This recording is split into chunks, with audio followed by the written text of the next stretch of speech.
Hello दोस्तों, कैसे हैं आप सब। मेरा नाम रिया है। मैं 22 साल की हूँ।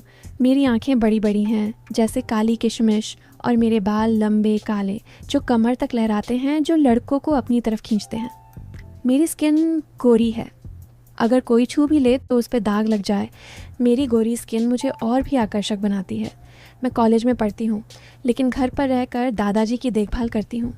मेरी फिगर ऐसी है कि जब मैं साड़ी पहनती हूँ तो वो मेरे कर्व्स को हल्का हल्का हाईलाइट करती है, और लड़के तो क्या, कभी कभी बड़े लोग भी मुड़कर देखते हैं। लेकिन मैं ऐसी नहीं हूँ, बस थोड़ी शरारती हूँ। आज मैं आपको अपनी और दादाजी की एक कहानी सुनाती हूँ जो मेरे जीवन की सबसे ख़ास है। ये कहानी थोड़ी लंबी है, लेकिन सुनोगे तो मज़ा आएगा। शुरू से बताती हूँ धीरे धीरे। तो बात उस वक्त की है जब मैं कॉलेज से छुट्टी लेकर घर आई थी। गांव का हमारा घर पुराना है, लकड़ी के दरवाजे, मिट्टी की दीवारें और छत पर वो पुरानी टाइल्स जो रात में चांदनी में चमकती हैं। दादाजी अकेले रहते हैं। दादी जी तो सालों पहले गुजर गईं। दादाजी की उम्र 70 के आसपास है, लेकिन वो अभी भी मजबूत हैं, लंबे चौड़े, और उनकी दाढ़ी सफ़ेद हो गई है जो उन्हें और भी वाइज लगाती है। वो खेतों में काम करते हैं, लेकिन अब ज़्यादा नहीं, बस इतना कि बॉडी फिट रहे। दादाजी के बारे में मैंने सुना था, जब वो जवान थे तो लड़कियां उस पर फिदा थीं। उनकी उम्र के सभी बूढ़े गुजर चुके हैं, लेकिन दादाजी अभी भी जवान हैं। लगता है दादाजी 100 के पार जाएंगे, क्योंकि उनकी खुराक बहुत अच्छी है। 3 टाइम दूध, 2 टाइम देसी घी, और वो बकरा मुर्गा भी नहीं छोड़ते। खुराक अच्छी है, तभी तो अभी भी हट्टे कट्टे हैं। आज मैं जब घर आई तो दादाजी ने मुझे गले लगाया। उनकी छाती चौड़ी थी और वो गले लगाने में थोड़ा टाइट हो जाते हैं। आ गई मेरी परी, उन्होंने कहा, और उनकी आवाज़ में वो गर्माहट थी जो मुझे अंदर तक छू जाती है। पहले दिन मैंने घर साफ़ किया। दादाजी बाहर से आए, पसीने से तर, और बोले, बेटी चाय बना दे। मैं किचन में गई, चाय बनाई, और जब लाई तो वो कुर्सी पर बैठे थे। शर्ट के बटन खुले क्योंकि गर्मी थी। मैंने चाय दी और वो बोले, तू कितनी बड़ी हो गई है रिया, अब तो तुझे देखकर लगता है कोई राजकुमारी है। मैंने कहा, आप भी दादाजी मजाक करते रहते हो। दादाजी ने कहा, नहीं बेटी, सच में तू बड़ी हो गई है, लगता है तेरे लिए अब लड़का देखना पड़ेगा शादी के लिए। मैं शर्माई और हंसकर भाग गई। अगले दिन सुबह सुबह दादाजी ने कहा, चल आज तुझे वो पुराना कुआं दिखाता हूँ जो गांव के पीछे है। वहाँ पानी इतना ठंडा है कि पीने से बॉडी में ठंडक भर जाती है। हम चले। रास्ता जंगल जैसा था, पेड़ों के बीच से, और दादाजी आगे आगे। उनकी पीठ चौड़ी थी और मैं पीछे से देख रही थी। अचानक एक जड़ में मेरा पैर फिसला और मैं गिरने लगी। दादाजी ने पीछे मुड़कर मुझे पकड़ा। उनका हाथ मेरी कमर पर आ गया और वो बोले, संभल के बेटी, ये रास्ते चिकने हैं। उन्होंने मुझे गिरने से बचाया और फिर हम कुएं पर पहुँचे, पानी निकाला और दादाजी ने कहा, पी ले, ये पानी तेरी स्किन को और चमका देगा। मैंने पिया। पानी टपका मेरे गले से नीचे और दादाजी की नज़र वहाँ टिकी रही 1 सेकंड ज़्यादा। मैंने सोचा शायद गलती से। फिर शाम को हम घर लौटे। दादाजी ने कहा, रिया आज रात तुझे एक पुरानी कहानी सुनाता हूँ। हम छत पर बैठे, तारे चमक रहे थे। दादाजी लेटे, मैं उनके पास बैठी। वो कहानी सुना रहे थे एक राजा और रानी की, लेकिन बीच बीच में वो बोलते। रानी इतनी सुंदर थी कि राजा उसकी हर बात मानता था, उसकी हर इच्छा पूरी करता। उनकी आवाज़ धीमी हो गई और वो मेरी तरफ देखते। मैंने पूछा, दादाजी आपकी ज़िंदगी में भी कोई ऐसी रानी थी? वो हंसे, हाँ तेरी दादी, लेकिन अब तू है, तू मेरी रानी है। बात ऐसी थी कि सुनने में रोमांटिक लगे, लेकिन फैमिली वाला। फिर वो बोले, तू कितनी नरम है रिया, तेरी स्किन जैसे रेशम। मैं चौंकी, लेकिन सोचा शायद कम्प्लीमेंट है। रात दादाजी ने मुझे ढेर सारियाँ कहानियाँ सुनाईं और मैं सुनते सुनते सो गई। तीसरे दिन दादाजी ने कहा, चल मैं, आज हम वो पुराना खंडहर देखने जाते हैं जहाँ पुराने राजा रहते थे। वहाँ सीक्रेट रूम्स हैं, तुम्हें बहुत मज़ा आएगा, चलोगी? मैंने कहा, हाँ चले। हम खंडहर में घुसे। अंधेरा था। दादाजी ने टॉर्च चलाई। एक रूम में पहुँचे। वहाँ पुरानी पेंटिंग्स थीं, राजा रानी की, थोड़ी बड़ी वाली। दादाजी बोले, देख ये राजा अपनी रानी को कैसे छूता है। पुराने ज़माने में प्यार ऐसा था। उनकी उंगली पेंटिंग पर थी, लेकिन नज़र मुझ पर। मैंने कहा, दादाजी ये तो आर्ट है, लेकिन अंदर से लगा कि वो मुझे कुछ हिंट दे रहे हैं। फिर एक कोने में मैं फिसली। दादाजी ने फिर पकड़ा। मुझे फिर उन्होंने गिरने से बचाया। बेटी, तुम्हें यहाँ संभाल कर चलना होगा, तुम्हें चोट लग सकती है। घर लौटकर दादाजी थक गए थे। मैंने कहा, दादाजी मैं आपको मालिश कर दूं? वो बोले, हाँ पीठ दुख रही है। मैंने तेल लगाया, उनकी पीठ पर हाथ फेरा। उनकी स्किन रफ थी लेकिन मजबूत। वो बोले, तेरे हाथ कितने नरम हैं रिया, जैसे कोई जादू। मैं हंसी, लेकिन मैं हंसी और मालिश करती रही। मालिश करते करते वो सो गए। चौथे दिन सुबह दादाजी ने कहा, आज हम नदी किनारे जाते हैं। वहाँ एक स्पेशल जगह है जहाँ फूल खिलते हैं जो रात में ग्लो करते हैं, लेकिन दिन में देखेंगे। हम चले। नदी का पानी साफ था। दादाजी बोले, चल पैर डालते हैं। हम बैठे, पैर पानी में। दादाजी का पैर मेरे पैर से टच हुआ। वो बोले, तेरे पैर कितने छोटे छोटे हैं, जैसे गुड़िया के। मैंने हिलाया लेकिन वो नहीं हटाया। फिर वो बोले, ज़िंदगी में कुछ रिश्ते ऐसे होते हैं जो बॉर्डर क्रॉस करते हैं, लेकिन प्यार से। उन्होंने कहा, बेटी तुम्हें पता है मुझे तेरी दादी की बहुत याद आती है। कभी कभी लगता है मैं भी उनके पास चला जाऊं। मैंने उनके हाथ को अपने हाथ में लिया और कहा, अरे दादाजी ऐसी बातें मत करो, मैं हूं ना। दादाजी आपको कभी भी अकेला महसूस नहीं होने दूंगी। दादाजी ने कहा, तुम्हें पता है हम यहाँ आते थे और इसी तरह हम पैर रख के घंटों बातें करते थे। मैंने कहा, दादाजी आज भी हम यहाँ बैठे हैं, लेकिन आज दादी की जगह में हूँ, चलो मुस्कुराओ। दादाजी मुस्कुराए और बोले, तुम बिल्कुल अपनी दादी जैसी हो। शाम को घर पर दादाजी ने पुरानी एल्बम निकाली। फोटोज देखते हुए बोले, देख तेरी दादी कितनी सुंदर थी जवानी में, तू वैसी ही है। सुंदर शब्द सुनकर मैं चौंकी, लेकिन सोचा गांव में ऐसे बोलते हैं। फिर एक फ़ोटो में दादी दादाजी के साथ क्लोज। दादाजी बोले, हमारा प्यार ऐसा था कि रातें छोटी लगती थीं। उनकी आंखें मेरी तरफ, जैसे कह रहे हों कुछ। मैंने पूछा, दादाजी आप कभी लोनली फील करते हो? वो बोले, अब तू है ना रिया, तू मेरी लाइफ में वो स्पार्क है। 5वें दिन दादाजी ने कहा, चल आज हम वो पुराना मंदिर देखने जाते हैं जहाँ सीक्रेट प्रेयर्स होते हैं। मंदिर में घुसे, पुजारी नहीं था। दादाजी बोले, यहाँ लोग अपनी इच्छाएं मांगते हैं जो दिल में दबी होती हैं। वो घुटनों पर बैठे, मैं भी। उनकी प्रेयर ख़त्म हुई। बोले, मैंने तेरे लिए मांगा है, लेकिन कुछ अपना भी। मैंने पूछा, क्या? वो मुस्कुराए, बताऊंगा वक्त पर। बाहर निकले। बारिश नहीं लेकिन हवा तेज़। मेरी चुनरी उड़ी। दादाजी ने पकड़ी, उनका हाथ मेरे शोल्डर पर। संभाल के रिया, तेरी ये चुनरी जैसे तेरी बॉडी को कवर करती है, लेकिन हवा में खुल जाती है। फिर रात को दादाजी ने कहा, आज तुझे एक मसाला वाली चाय बनाता हूँ, स्पेशल। चाय बनाई, मसाले डाले। बोले, ये मसाला बॉडी को गर्म कर देता है अंदर से। मैंने पिया, गर्म लगा। दादाजी बोले, देख तेरे गाल लाल हो गए। छठे दिन दादाजी ने पुराना रेडियो निकाला। चल गाने सुनते हैं।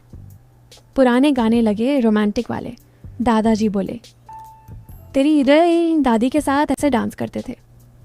फिर वो उठे, मेरा हाथ पकड़ा, चल ट्राई कर। हम डांस करने लगे, उनका हाथ कमर पर, क्लोज। गाना था, प्यार किया तो डरना क्या। दादाजी बोले, प्यार में डर नहीं होता। 7वें दिन दादाजी ने कहा, चल आज हम वो पुराना बाग देखने जाते हैं जहाँ रेयर फ्रूट्स लगते हैं। बाग में फल तोड़े। दादाजी बोले, ये फल मीठा है लेकिन अंदर से जूसी, जैसे कुछ लोग। फल खाते हुए जूस टपका। दादाजी ने मेरे मुंह से पोंछा और बोले, बेटी तुम्हारा फेस खराब हो जाएगा, ध्यान से खाओ। 8वें दिन दादाजी ने कहा, आज मैं तुझे वुड कार्विंग सिखाता हूँ। हम बैठे, लकड़ी पर काम। दादाजी का हाथ मेरे हाथ पर गाइड करते। देख ऐसे छूना पड़ता है, नरमी से। 9वें दिन दादाजी ने पुरानी डायरी निकाली। पढ़ रिया, मेरी ज़िंदगी की स्टोरी।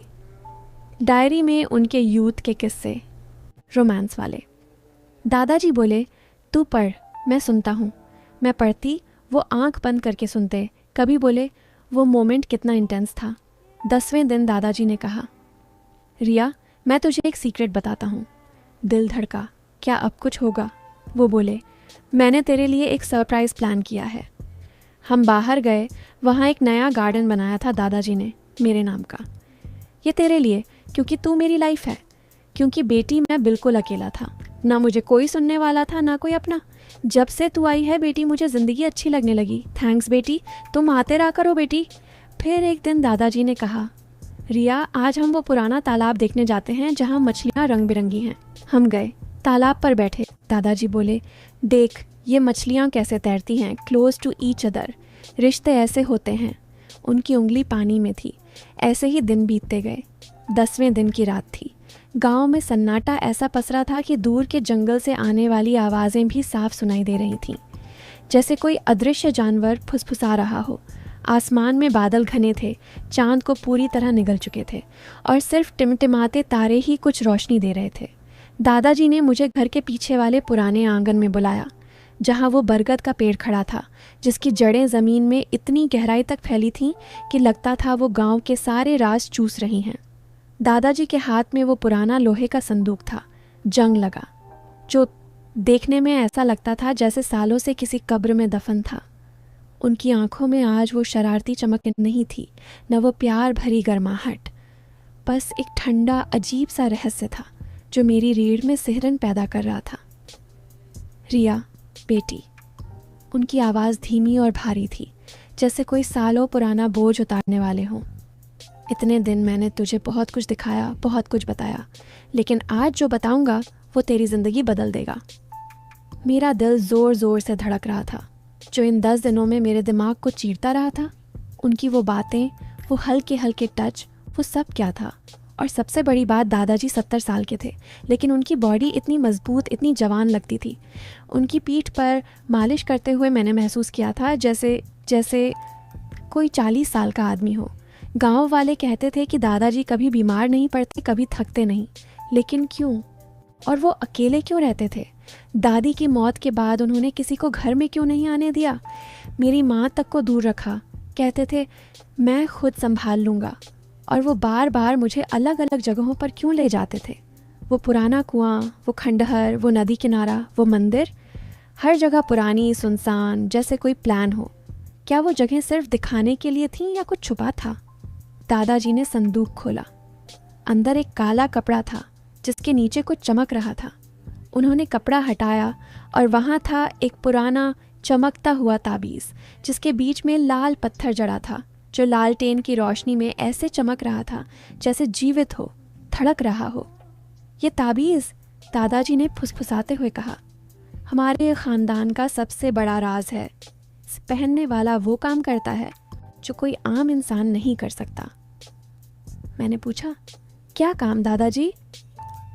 वो रुके, उनकी सांसें तेज़ हो गईं। फिर बोले, रिया, ये ताबीज़ एक दरवाज़ा खोलता है। गांव के नीचे उस पुराने कुएं के पास जिसे मैंने तुझे दिखाया था, एक गुप्त रास्ता है।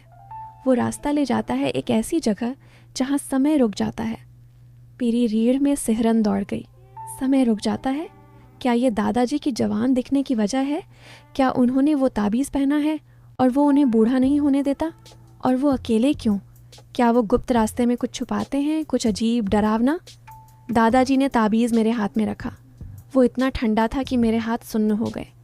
लेकिन वो बोले, इस ताबीज़ को पहनने से पहले तुझे एक कसम खानी होगी, और अगर तूने कसम तोड़ी तो वो रुक गए। अचानक हवा तेज़ चली, लालटेन की रोशनी डगमगाई और बरगद के पेड़ से एक अजीब सी आवाज़ आई, जैसे कोई औरत की हल्की सी कराह या कोई पुराना रहस्य जाग रहा हो। मैं डर के मारे पीछे हटी। दादाजी, ये क्या है? मैंने कांपते हुए पूछा। वो मुस्कुराए, लेकिन उनकी मुस्कान में कुछ अजीब था, जैसे कोई भेड़िया हो। रिया, तूने मुझ पर भरोसा किया ना इन 10 दिनों में? अब आखिरी टेस्ट है। इस ताबीज़ को पहन और मेरे साथ उस गुप्त रास्ते पर चल। लेकिन याद रख, जो वहाँ है वो तेरी दादी से जुड़ा है, और शायद तुझसे भी। मैंने ताबीज़ को छुआ और अचानक मेरे सामने एक धुंधली सी तस्वीर उभरी। एक औरत जिसका चेहरा मेरे जैसा था, लेकिन उसकी ये आंखें खाली थीं और वो चीख रही थी। उसके पीछे दादाजी खड़े थे, जवान, मजबूत, लेकिन उनकी आंखों में वो ही अजीब चमक। तस्वीर गायब हुई और संदूक अपने आप बंद हो गया, जैसे कोई अदृश्य ताकत हो। हवा में एक ठंडी सांस सी आई और दादाजी की आंखें चमक उठीं। रात खत्म होने से पहले तुझे चुनना होगा रिया, क्योंकि वो जगह वो तुझे जवान रख सकती है, लेकिन कीमत चुकानी पड़ेगी। मैं खड़ी थी, मेरे हाथ में ताबीज़ और दिमाग में सवालों का तूफान। क्या दादाजी असली में 70 साल के हैं या कुछ और? वो अकेले क्यों और वो जगह क्यों? क्या दादी की मौत का राज वो ताबीज़ है? और वो औरत कौन थी? मेरी दादी या मैं खुद? मेरे दिल में सस्पेंस इतना गहरा था कि सांस रुक रही थी।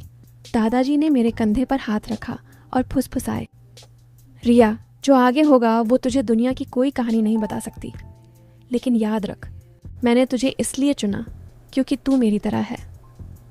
अब आगे क्या होगा अगले भाग में? क्या रिया ताबीज़ पहनेगी और गुप्त रास्ते में जाएगी? दादाजी की जवान रहने की असली वजह क्या है? वो अकेले क्यों रहते थे? और बार बार जगहों पर ले जाने का राज क्या? वो अजीब औरत कौन थी? और क्या ये सब एक श्राप है या कोई डार्क सीक्रेट? ये सब जानने के लिए अगला भाग ज़रूर पढ़ें। हमारी कहानी को और रोमांचक बनाने के लिए इस चैनल को सब्सक्राइब करें, लाइक करें। कंटिन्यू।